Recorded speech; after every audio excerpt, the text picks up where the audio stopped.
Teachers, Ben Jennings here. We're in part 2 of Genesis and we're on session number 10. This is Genesis 39, 7 through 21, and it continues our story in the life of Joseph. He has been mistreated. He's been sent by his brothers, betrayed by his brothers, and sent to Egypt through the Ishmaelites, and now he is on his way. He's gotten to Egypt, and now he's living in the house of a guy named Potiphar, and he has this lady to deal with, Potiphar's wife. We don't know her name, but we sure do know her reputation. And while you think sometimes that the Bible is ancient, and it's people are tempted to believe that it's not relevant. This reads in so many ways like something that could happen. It probably has happened this week. It's happened in people's lives, and something that they deal with not just now physically and in an official, like in a present face-to-face way. Now it's something we deal with digitally. It's something we deal with the internet, all kinds of things like that. And it's this idea of temptation. And here specifically sexual temptation, although this could fit with a lot of different kinds of temptation.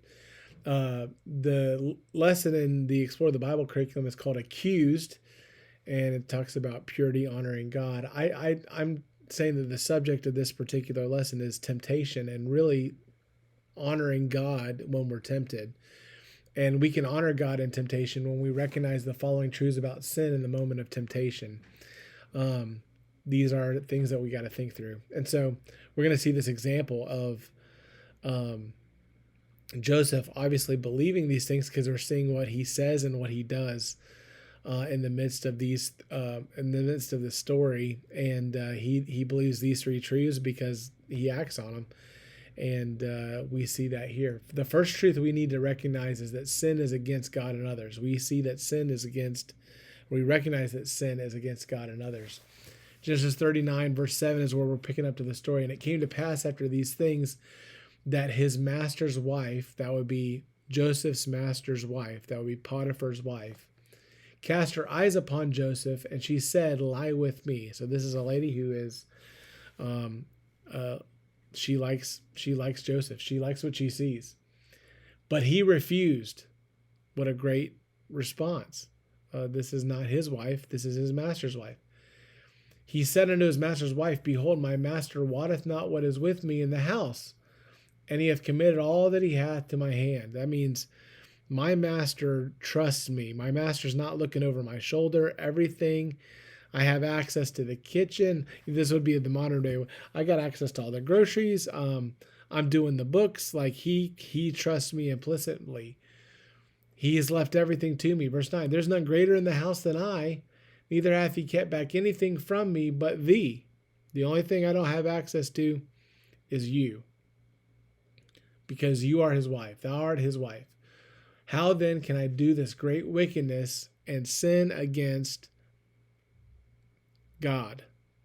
I pause there because you would think he's been talking about Potiphar, and clearly, if you do this kind of a sin with another man's wife, that is sinning against that man, no doubt about it. But here we find that this sin is also a sin against God. That the primary sin, the primary person sinned against, this is what Joseph is saying, is against God. It is against others, but primarily against God. In fact, David said it this way when he was recognizing his sinfulness after committing adultery, when Nathan came in and put his finger in his face and said, "You're the man, right? You're the one who has committed this murder, committed this adultery." David says, "Against thee," talking to God in this Psalm 51, "against thee and thee only have I sinned and done this evil in thy sight."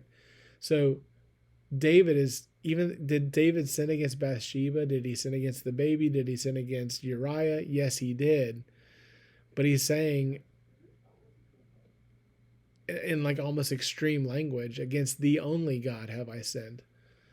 And so Joseph is just recognizing that ancient wisdom. He's recognizing that thing that's so true, that sin is first and foremost against God. It goes against his character. It's against who he is. And so in verse 10 it says, it came to pass as she spake to Joseph day by day that he hearkened not unto her, to lie by her, or to be with her. So this wasn't just a one-time thing. He made a decision in his heart that really had to be fueled by what he believed about um, God, and about sinning against God. He had to believe that this was primarily sin against God. And so if we're going to understand our own sinfulness, we can't think God's okay with my sin. God's cool with it. Like God just wants me to be happy. God, God will just forgive me. While God does forgive and while God is merciful, the truth is there's consequences to our actions. And if we think that it's just cool to do what we want to do, regardless of what God thinks, Paul said it this way in Romans, shall we continue in sin that grace may abound? May it never be. That's the most literal translation of that passage. God forbid is the King James. It means the same thing. Why would you ever think that way? Our sin put Christ on the cross, his love for us to pay for it. He willingly did that, but he did it because we're sinners. And so we should recognize that first and foremost our sins against God. Number two, we recognize not only that our sins against God and others, but number two, we recognize that sin is something we should actively avoid. Verse 11, it came to pass about this time that Joseph went into the house to do his business, and there was none of the men of the house there within. Now I'm not pointing out that Joseph did something wrong here, but I am going to point out that this is when temptation can be at its highest, and when accusations that are false can come. And that's when we don't have corroboration. We don't have someone with us, a third party, so that every word's established. Sometimes it's difficult to deal with temptation when we're alone because there's no one there to hold us accountable. Now, Joseph didn't need someone there to hold him accountable because he had, I think, pre-decided that he was going to run. This sin was against God. He believed that God was with him. Even though nobody else was, he believed God was with him. And so verse 12 happened because he was by himself. Again, now I'm not saying it's his fault. I'm just saying this is what happened. Verse 12, and she caught him by his garment, saying, lie with me. And he left his garment in her hand and fled out and got him out. Now think about that. He ran out of his coat. He ran out of that outer garment. She was trying to hold him and to bring him in and to make him do what she wanted him to do, and he didn't do. He fled. And that's exactly what the New Testament tells us to do with fornication, with sexual sin. Flee, run. Don't fight it, run. Flee fornication. Got him out. And it came to pass when she saw that she had left his garment in her hand and was fled forth, that she called unto the men of her house and spake unto them, saying, see, he hath brought in a Hebrew unto us to mock us, and he came in unto me to lie with me. And I cried with a loud voice, and it came to pass when he heard that I lifted my voice and cried, that he left his garment with me and fled and got him out. She laid up his garment by her until her Lord came. So here she uses his integrity, the fact that he would run and not even worry about the coat because he's so wanting to avoid sin. She used it as a chance to allege attempted sexual assault. And so this is what she does.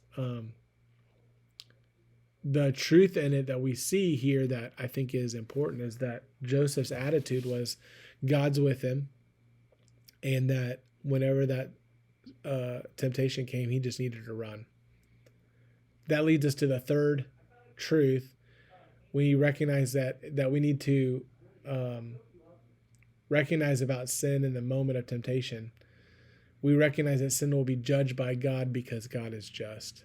Now, what I mean by that in this particular instance is that Joseph gets accused here, and it's interesting that he could have been put to death, but he's not put to death. His Potiphar is upset, and I believe has to save face. There's some people that think, okay, Potiphar really is mad and just throws him in jail to get rid of him, and maybe wasn't mad enough to kill him. Others think, no, this is clear that it's not that he's not mad enough. He probably doesn't really believe his wife, but he has to deal with, he has to save face, right? And so either way, it's an injustice, because the truth of the matter is he didn't do it.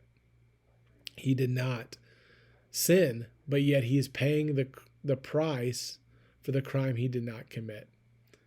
And in that moment, just like he believed that God was with him in verses 7, 8, 9, and 10, and verses 11 through 16, I think that attitude continued when he went to prison. It says here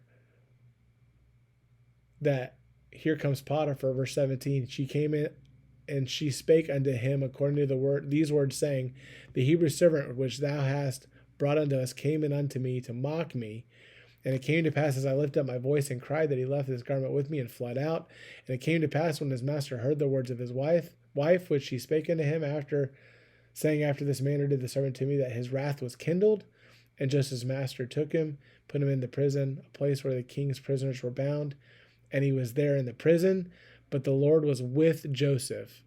There's that phrase. But the Lord was with Joseph. I think that in Joseph's telling of the story, when he's telling people what happened to him, which probably happened to get for Moses, who wrote Genesis, to know what to write, he used that phrase, God's with me, God's with me. I believe that God's with me. And here, verse 21, the Lord was with Joseph and showed him mercy and gave him favor in the sight of the keeper of the prison. So what did Joseph believe? He believed that even though he was being unjustly treated by man, that God was being merciful to him and was giving him favor, and God had a plan. He believed that God was just, and that ultimately this would be dealt with, and that the sin that he was being sinned against would be dealt with. So, very practical lesson. A great example from Joseph that helps us to see that we can honor God in temptation. And by the way, even though sometimes it may not work out in the short term for us, what we see God do in the story of Joseph is Joseph is avenged. Joseph is trusted. And Joseph's life, although it did seem to go from Potiphar's house to prison, we know, stay tuned to next week, we know that God's going to use him in incredible ways. And so you may do right and get and have to pay the price for doing right, but at the end, God is going to be just. And so that can be good, it can be bad. we gotta recognize God's justice. We got to recognize God's presence.